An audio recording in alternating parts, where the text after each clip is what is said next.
We have four kinds of gender of nouns. The first one is masculine noun, narina noun. The second one is feminine noun, khazina noun. And the third one is common gender of noun, adinum.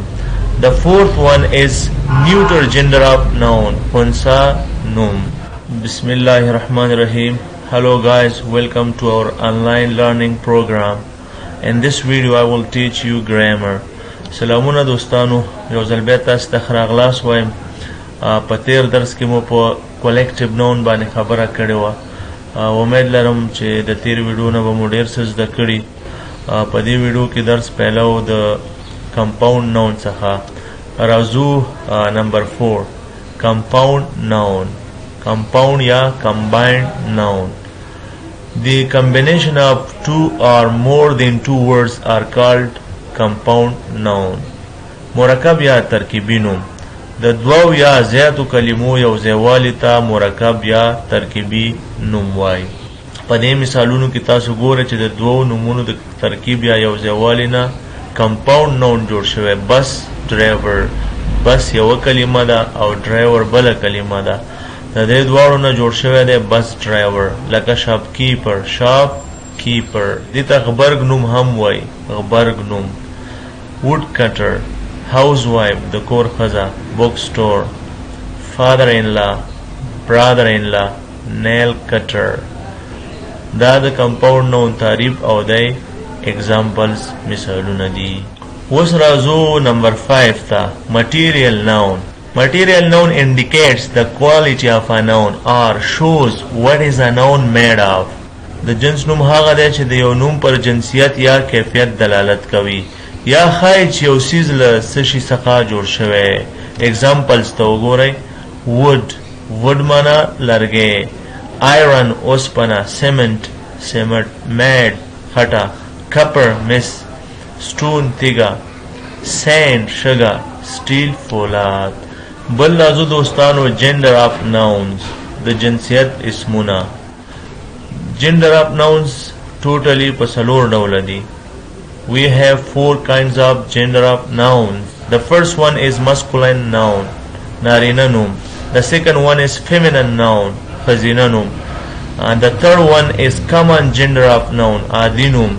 The fourth one is neuter gender of noun, hunsa noun. Masculine noun, narina noun. Masculine nouns are words for men, boys and male animals.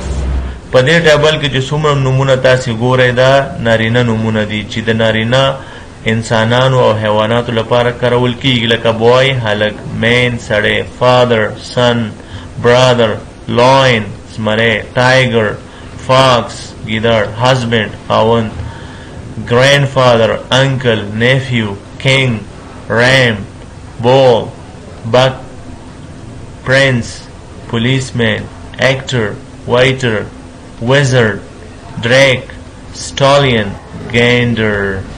Razu number 2 ta. Feminine noun, khazina noun. Feminine nouns are words for women, girls and female animals. khazina noumuna د khazina انسانانو او خزینه حیواناتو لپاره کارول کیږي. په دې ټیبل کې تاسو ګورئ دا څومره نومونه چې دي دا ټول خزینه نومونه دي. لکه د مثال په تور girl جلای، woman mother daughter sister lioness tigress waxen wife grandmother aunt niece queen ewe cow dove princess policewoman actress waitress witch duck mare goose. دا هغه نومونه دي چې دا د خزینه یا feminine noun په لیکه کې راځي. نمبر 3 دریم نمبر common gender of noun, adinum. Those nouns which are used for both males and females, they are called common gender of noun. هغه نومونه چې د نارینه او ښځینه او دواړو لپاره استعمالیږي دي ته وایي common gender of noun. دلته وګورئ دې نومونو ته. په دې ټیبل کې د دې نوم اگزامپلز یا مثالونه دي.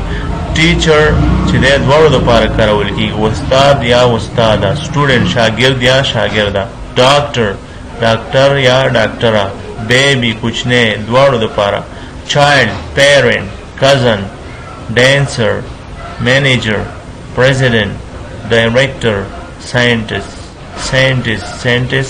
साइंसदान.